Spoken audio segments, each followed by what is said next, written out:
Meus queridos irmãos e irmãs, queridas crianças, chegou o Domingo de Ramos, e com o Domingo de Ramos, o início da Semana Santa, chamada de Semana Maior dos cristãos, em vista da festa maior, que é a Páscoa do Senhor. Se Deus permitir, no Sábado Santo estaremos aqui para celebrarmos a vigília, a ressurreição de Jesus, e no domingo de Páscoa para celebrarmos o sepulcro vazio e a vida nova que o bom Deus nos ofereceu por meio de seu Filho Jesus Cristo.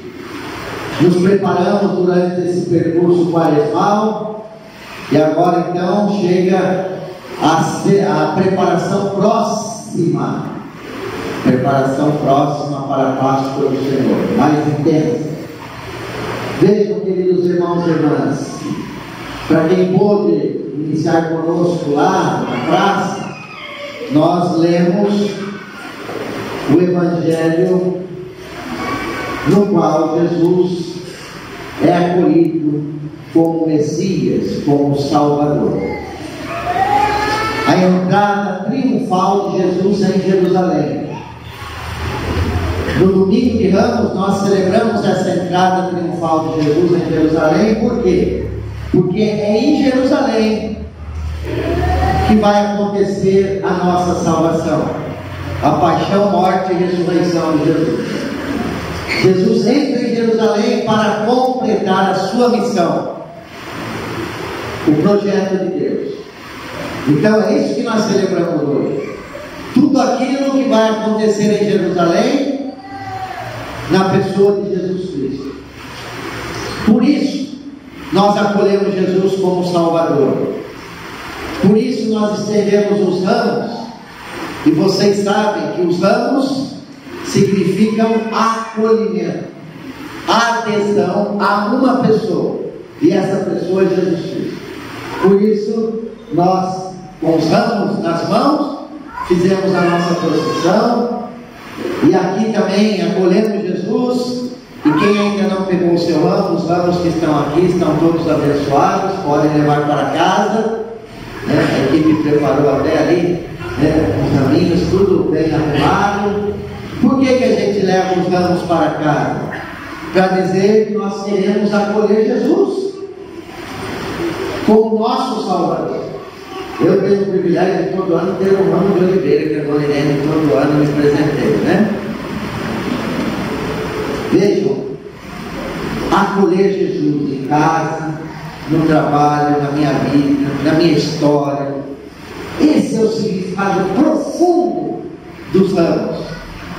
Assim como o povo estendeu os ramos para acolher Jesus, nós hoje acolhemos Jesus e levamos os ramos pedindo que Ele entre em nossa casa e entre em nossa vida.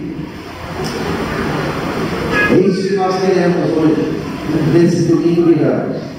Depois vejam, queridos irmãos e irmãs, no Evangelho então, que nós lemos lá no início, Jesus entra em Jerusalém montado no jumentinho, para demonstrar a sua grandeza e a sua humildade. A grandeza de Jesus residia justamente na sua humildade. Nós sabemos que a grandeza de um homem e de uma mulher reside na humildade, não é assim? Esse é o nosso Deus. Jesus foi tão humilde, tão misericordioso, tão homem, que só podia ser Deus. Jesus foi tão homem, na sua profundidade, que só podia ser Deus. E Jesus foi tão Deus, que só podia ser homem. E aqui a gente vê essa conexão entre o Natal e a Páscoa. Aquele menino pobre que nasceu na gruta, foi colocado na manjedoura, é o mesmo que hoje entra em Jerusalém num jumentinho pobre, que viveu pobre e que morre na pobreza absoluta, nu. A única coisa que ele tinha era a sua túnica, que foi sorteada, como vimos no texto agora. Esse é o nosso Deus. Tão homem que só podia ser Deus e tão Deus que só podia ser homem. Por isso a segunda leitura, que é uma das páginas mais belas das cartas de Paulo, nós encontramos essa expressão: Jesus, sendo de condição divina, se esvaziou para assumir a nossa condição humana. Por isso foi esse o lema que nós adotamos para a nossa quaresma. Está aqui sobre o Senhor dos Passos: Jesus que se esvaziou. Por isso nós colocamos aquelas palavras, cuidado, para pedir que o bom Deus nos esvazie do comodismo, da mágoa, do comunismo, de tantas outras coisas. Assim como Jesus se esvaziou de tudo para assumir a nossa condição humana, nós precisamos nos esvaziar de tantas coisas para sermos mais humanos. Hoje fala-se muito de humanização e humanismo. A gente vai enchendo a nossa vida de coisas e vamos perdendo a nossa identidade de seres humanos. Só quem se esvazia se torna mais humano, porque se esvazia daquilo que não é necessário e coloca no centro da existência o Cristo, o acolhimento de Jesus, a fé. É a fé em Cristo que nos torna mais humanos. Depois da primeira leitura, vejam que interessante. O profeta Isaías, já no Antigo Testamento, falava de um servo sofredor. E esse servo sofredor é a prefiguração de Jesus. Jesus é o servo sofredor do Pai, aquele que sofre para nos salvar, que vem para cumprir um projeto de libertação e de vida nova. E o servo sofredor era um servo forte. Vejam o que diz a primeira leitura: mas o Senhor Deus é meu auxiliador, por isso não me deixei abater o ânimo, conservei o rosto impassível como pedra, porque sei que não sairei humilhado. Quem é humilde não sairá humilhado. Atenção. Vejam, o servo sofredor é a figura de um servo forte. Não me deixei abater o ânimo. Gente, hoje qualquer coisa abate o nosso ânimo. Qualquer coisinha pequena, a gente se desestrutura. Fico pensando lá no Japão, aqueles prédios construídos para enfrentar terremotos, né? A arquitetura, como isso tudo evoluiu, a engenharia, e a nossa humanidade parece ficar mais frágil. A gente cresce no conhecimento, a gente consegue construir um prédio que enfrenta terremoto, e nós não somos capazes de enfrentar uma adversidade. Impressionante isso.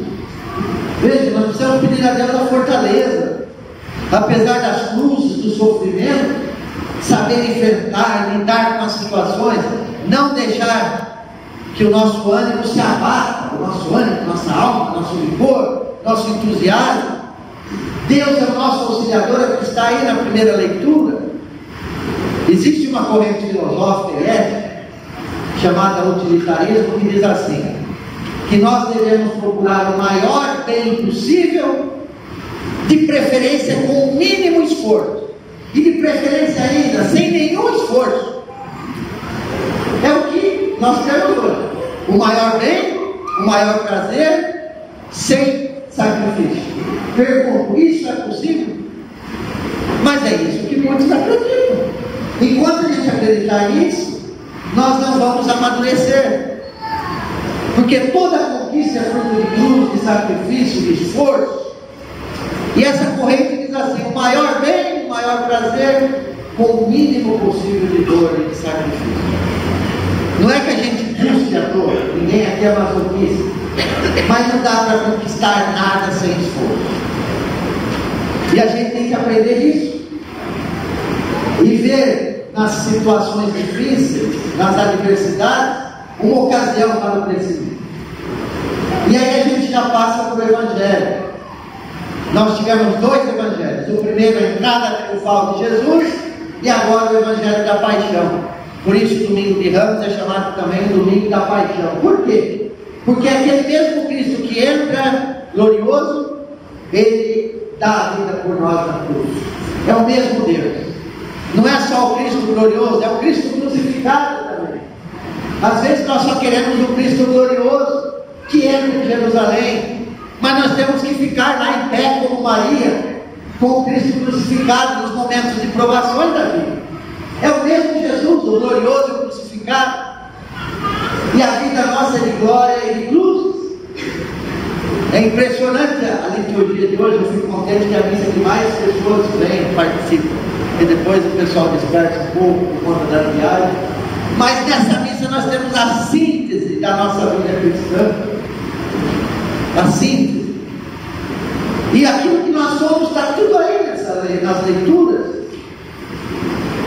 Vejam, esse relato da paixão de Jesus. Jesus não abre a boca, por poucas vezes fala. O silêncio de Jesus. Aparentemente nós temos a impressão de fracasso, né? O projeto de Jesus fracassou. A cruz é o sinal de fracasso. Ainda hoje, na época também era. Mas para nós que temos fé, a cruz é sinal de fidelidade a Deus. Jesus foi tão fiel a Deus, ao projeto de Deus de salvação, que não fugiu da cruz. Então não é fracasso, é fidelidade. Temos a impressão no Evangelho de impotência de Jesus, de fragilidade. Não é impotência, é liberdade. Porque Jesus fez tudo isso por amor. Foi um ato livre de Jesus caminhar em direção à cruz, entrar em Jerusalém e dar a vida por nós. Então, o que é sinal de fracasso, para nós é sinal de fidelidade a um projeto. O que é sinal de impotência, para nós é sinal de liberdade. Só quem é livre é capaz de dar a vida por alguém, é capaz de se comprometer, é capaz de fazer o bem. Vejam quanta riqueza nas leituras. E por fim, o último ponto que eu queria trabalhar. O mesmo Jesus que é acolhido como Salvador, depois foi trocado por Barrabás. Uma outra realidade nossa. Facilmente trocamos o projeto de Jesus por qualquer outro projeto. Facilmente deixamos de lado o ideal cristão por qualquer outra proposta. Facilmente nos deixamos enganar. Não é assim? Vejam como o povo oscilou de acolhimento para rejeição. E nós também. Basta que alguém diga, a gente já vai para o outro lado. A voz do povo nem sempre é a voz de Deus. Está aqui no texto. Basta que alguém grite Barrabás, todo mundo, Barrabás. Isso acontece ainda hoje. Basta que alguém diga, alguém fale. Se for importante, melhor. Se for bonito, melhor ainda. E que a gente vai atrás. Cadê o nosso senso crítico? Cadê a nossa consciência, o discernimento? Assimilamos qualquer coisa, mudamos de lado como se troca de camisa. Isso é muito sério. Nós desaprendemos a pensar. Se alguém pôs no Face, também já é verdade. Não é assim? Qualquer coisa é verdade. Pelo amor de Deus, vamos ter senso crítico. Vamos saber o que é de Deus e o que não é de Deus. Vamos saber a fonte, de onde vem a informação. Isso é muito sério. Nós temos um filósofo do iluminismo, Kant, que já falava sobre isso. A pessoa que não pensa com a sua própria inteligência, ela está ainda na menoridade, ou seja, na menoridade, não atingiu a maturidade. E Kant dizia, saiam da menoridade, tenham a coragem de pensar, de discernir, de se servir do seu próprio intelecto para saber o que é o bem e o que é o mal. Parem de ser pilotados pelos outros. Gente, quanta riqueza que a gente podia ficar até meio-dia. Mas é hora de parar, vamos pensar em tudo isso, né? pedir que o bom Deus nos acompanhe e que a paixão de Jesus possa nos iluminar, possa nos fortalecer. E eu termino só com essa frase: aquele mesmo Jesus que foi acolhido como Messias, no final do Evangelho de hoje, qual é a frase? Verdadeiramente Ele é o Filho de Deus.